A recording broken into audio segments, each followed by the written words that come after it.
안녕하세요. 투자식계자 김필빈입니다.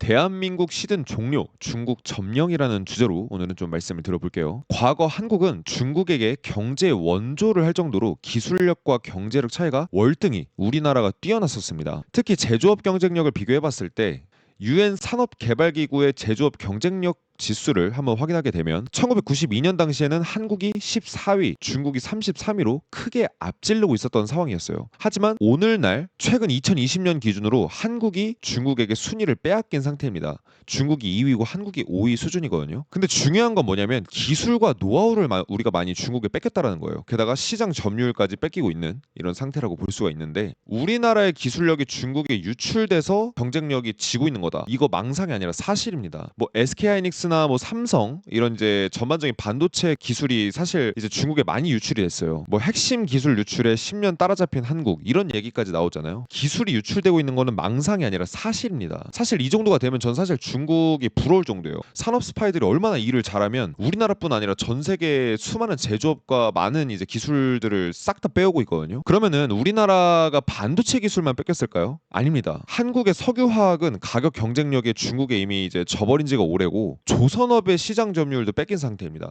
우리나라 이순신의 국가 아닙니까? 그래서 조선업이 경쟁력이 전 세계에서 상당히 이제 높은 수준인데 한국은행의 보고서가 있습니다. 중국의 조선 해운업 동향 및 향후 전망이라는 보고서를 보게 되면 중국의 조선업 경쟁력을 세계 최고 수준으로 평가할 정도예요. 우리나라 한국은행이 그렇게 평가를 하고 있습니다. 이외에도 에너지 사업 또한 중국에게 시장을 뺏기고 있고요. 우리나라 국장을 뜨겁게 했던 배터리 그리고 2차 전지 산업 또한 중국에게 밀리고 있고 포스코와 현대제철의 자랑거리였던 철강 산업마저도 시장을 뺏기고 있습니다. 사실 이 정도면 뭐 물건을 만들어서 파는 모든 분야에서는 시장을 뺏기고 있다고 봐도 무방할 정도예요. 사실 뭐 정리해 보면 석유화학, 조선, 태양광, 배터리, 철강, 디스플레이, 전기차, 모바일, 그다음에 바이오시밀러 제약, 드론 AI, 원자재 정제 가공, 그다음에 저가 자동차 부품이랑 중저가 가전제품까지 싹 다 시장 점유율을 밀리거나 뺏기고 있습니다.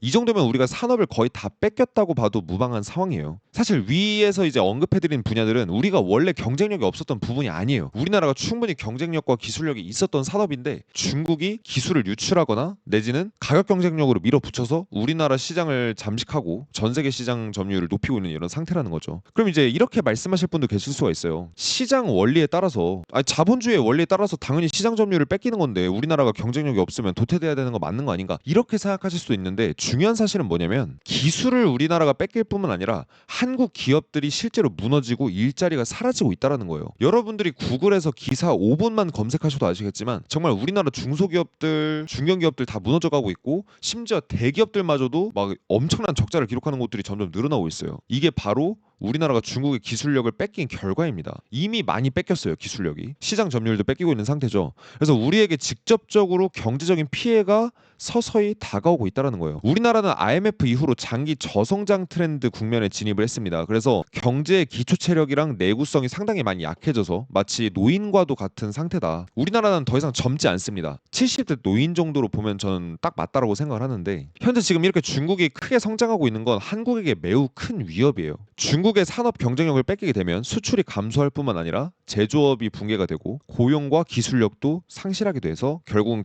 전반적으로 우리나라의 성장 동력 자체가 상실되는 결과로 이어지게 됩니다. 국가 경쟁력을 뺏기면 기업들의 경쟁력이 뺏긴다라는 거고 그러면 결국 우리나라 개인의 경쟁력도 뺏긴다라는 거예요. 제가 친한 형님이 이런 말씀을 하세요. 우리가 옛날에는 중국인들한테 발 마사지를 받았는데 우리가 미래에는 중국인들한테 우리가 발 마사지를 해줘야 되는 날이 올 수도 있다. 엄청 끔찍하지 않나요? 사실 근데 이런 이제 발전은 더 이상 우리가 되돌릴 수가 없는 수준이에요. 왜 그러냐면 골드만삭스의 리포트를 보게 되면 이거 머니투데이 이제 기사에 나온 건데 제가 가끔 이제 언급해드리는 리포트거든요. 2022년 기준으로는 중국이 전 세계 2위의 경제 대국입니다. 우리나라를 크게 앞지르고 있어요. 근데 2050년이 되면 한국은 순위에서 크게 밀려날 뿐만 아니라 중국이 전 세계 1위가 된다라고 해요. 게다가 우리나라 경제 규모가 나이지리아보다도 못할 거다라는 이제 리포트가 있습니다. 이건 뭐 동네 어디 뭐 경제연구소 이런 데서 낸 게 아니라 실제 골드만삭스의 리포트예요. 미국의 투자은행인 골드만삭스마저도 중국이 패권을 줄 거라고 보고 있습니다. 어쩌면 사실은 정해진 미래일 수도 있어요. 그리고 한국은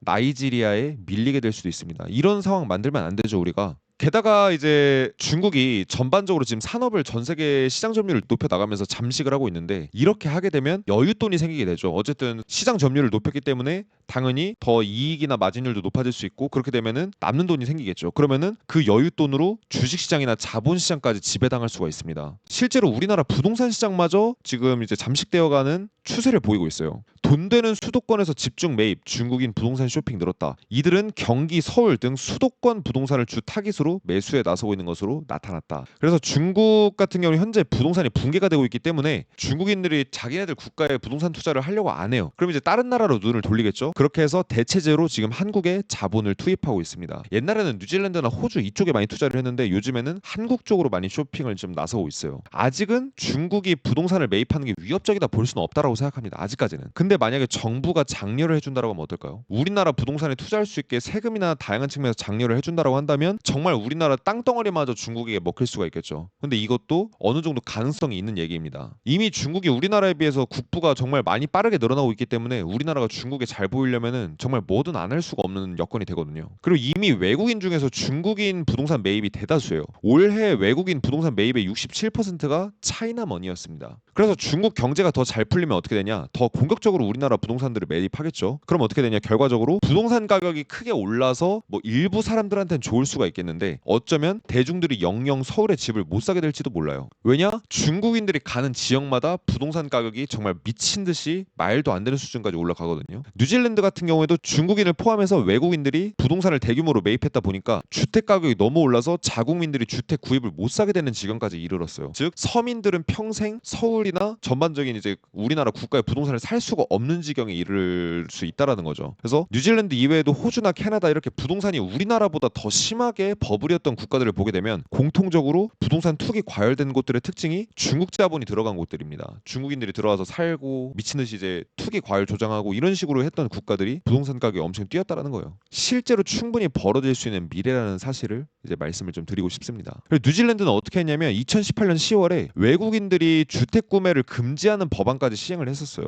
실제로 그렇게 해서 외국인들 주택 이제 규제를 해서 어느 정도 이제 좀 지켰는데 이미 늦었었죠. 옛날에 메이드 인 차이나라고 하면은 약간 좀 뭐라 해야 되지? 저품질의 제품을 약간 의미하는 이런 단어였다라고 봐요. 근데 하지만 이게 기술력이 점점 이제 우리나라를 앞서다 보니까 이게 명품이 되어가고 있다라는 거예요. 그러면 해결책은 없을까요? 첫 번째, 국가 밖에도 기회가 많다라는 걸 인정해야 됩니다. 우리나라에서만 여러분들이 기회를 찾으려 하지 마시고 기업이든 여러분들 우리 스스로가 됐든 한국 산업은 이미 성장 정책입니다. 이미 저성장 트렌드에 진입을 했고 갑자기 출산율이 갑자기 뭐 500% 우리나라가 급증을 해서 출산율이 갑자기 회복된다라고 하더라도 이게 경제 성장에 반영이 되려면 최소 30년 이상이 걸려요. 그래서 출산율과 고령화 이런 트렌드를 봤을 때 우리나라는 이미 30년간 최소 저성장입니다. 우리나라의 큰 자원 중에 하나라고 하면 인적 자원이잖아요. 우리나라 인적 자원 전 세계 최고 수준이고 우리나라 사람들 정말 똑똑합니다. 그래서 왜 굳이 우리끼리 똑똑한 사람들끼리 밥그릇 싸움 하냐 이거예요. 결과적으로 똑똑한 사람들끼리 싸우고 있으니까 정말 경쟁력이 뛰어난 건 맞아요. 그러면은 세계로 나가야죠. 중국이랑 동남아의 가격 경쟁력이 압도적이기 때문에 한국 제조업은 설 자리가 아예 없습니다. 그래서 국내만 서로 바라보면서 경쟁하면 공멸이 될 수 있거든요. 청년 일자리 줄어들고 중장년은 이제 더 이상 이제 퇴로도 없죠. 뭐 할 수 있는 게 없어요. 그러니까 기업들과 우리나라 사람들 개인들은 세계로 뻗어 나가거나 아니면 글로벌 기업들을 지원하는 형태로 가야 됩니다. 여러분들이 만약에 직장인이라면 우리나라에서 내수 중심으로만 사업을 하는 회사 대신에 세계로 뻗어나가고 있는 글로벌 기업들, 한국 기업들 중에 글로벌 기업들이 있단 말이에요. 이런 글로벌 기업들을 지원을 하는 그런 회사에서 일을 하게 되면 기회도 많을 거고 여러분들이 성장하실 수 있는 어떤 그런 다양한 기회들도 얻으실 수 있을 거라는 생각을 합니다. 두 번째는 이게 제일 중요한데 투자 역량을 강화하는 거예요. 우리가 번 돈을 우리나라 기업에 투자를 할 수도 있겠지만 어차피 우리나라 기업들이 투자해봤자 사실은 여러분들이 국장이 할 난이도인 거 여러분들 다 아시잖아요. 왜 그러냐? 내수 중심 사업을 하는 우리나라 이제 기업들은 절대 살아남을 수가 없어요. 국가가 지금 경제 성장률이 도태되어 가고 있는데 어떻게 우리나라에서 수익을 내겠습니까? 그래서 더 이상 우리나라 사람들은 근로소득만으로 뭘 이제 집을 사고 경제적 자유를 얻고 이런 게 불가능합니다. 노후 보장도 절대 안 돼요. 그래서 여러분들이 생존하시려고 미래를 이제 도모하시려면 여러분 스스로가 아니라 여러분들의 자산이 일을 하도록 만들어야 됩니다. 그래서 투자는 선택이 아니라 필수 상황이 됐고 여러분들이 돈을 많이 버시면 그게 곧 우리나라의 국력이 되기 때문에 또 우리가 성실하게 투자할 필요가 있다라고 봐요. 자, 일본의 사례를 보게 되면 뭐 우리나라가 일본 따라간다 하잖아요. 근데 우리나라는 일본보다 훨씬 심각합니다. 왜냐면 일본은 해외 투자라도 엄청 많이 해놨어요. FDI나 순 대외 자산을 기준으로 해외 투자 금액이 전 세계 1, 2위권입니다. 일본이. 그러니까 일본은 돈 번 거 거의 다 해외에 다 투자했다고 봐도 무방해요. 특히 우리는 일본에 비해서 내수 인구도 턱없이 부족한 데다가 해외 투자 금액도 사실 좀 부족해요. 그렇기 때문에 어쩌면 지금 현재 우리나라는 일본보다 훨씬 더 심각한 결과를 맞이하게 될지도 모릅니다. 일본이 저성장 고령화가 심각하다라고 하지만 사실 우리나라가 일본보다 더 심각할 거예요. 내수 인구도 딸리고 뭐 해외 투자도 별로 안 하지 않습니까? 일본에 비해서. 1990년 이후로 실제로 플라자 합의 이후에 일본의 이제 버블 경제가 무너지고 나서 실제로 일본은 30년 동안 저성장 트렌드였습니다. 하지만 그나마 이런 저성장 트렌드를 버티게 해준 게 뭐냐? 해외 투자였어요.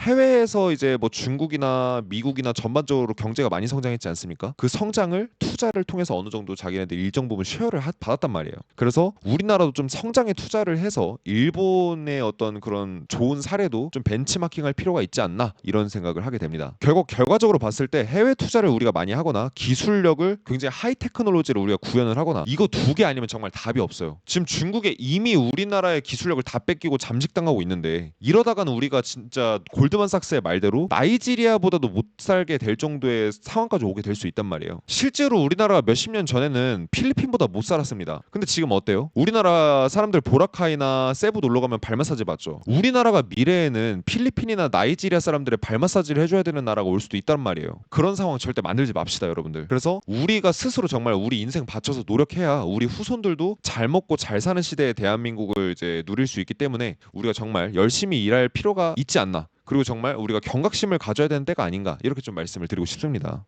그래서 저희 채널 구독해 주시면 이런 경제 정보들 여러분들 많이 드려서 여러분들이 투자와 경제 정보 많이 받아가실 수 있게 도와드릴 테니까 제 경제양의 베이비 채널 구독 한 번씩 눌러주시고요. 저희 채널 들어오시면 이렇게 상단에 파란색 링크가 있습니다. 요걸 클릭해 보시면 저희 바르미츠바 입문 과정이라는 강의를 소개하는 이런 링크가 나오거든요. 수강료를 11만 원 내셨다가 미션을 달성하시게 되면 수강료를 100%다 전액 환급해드려서 여러분들이 실제로 내시는 돈이 하나도 없는 강의입니다. 이거 미션도 되게 간단해요. 초등학생도 다 할 수 있는 미션입니다. 실제로 내시는 돈 없이 실질적으로 무료로 들으실 수 있는 강의입니다. 뭐 국비 지원 이런 개념이라 이제 국비 지원 강의 같은 비슷한 개념인데 그럼 어떤 강의냐? 총 5개의 강의가 있어요. 첫 번째, 경제를 여러분들이 스스로 전문가처럼 분석해서 경제 위기를 예상하고 대비하고 그다음에 경제의 흐름을 예상하는 방법, 그다음에 차트를 분석을 해서 수백만 원으로 수천억을 번 이런 이제 실제 월가의 전문가들의 매매 기법을 배우는 강의, 그리고 성공 투자를 잘 하는 사람들의 특징, 공통적인 특징을 마인드셋 해보는 이런 강의, 마지막으로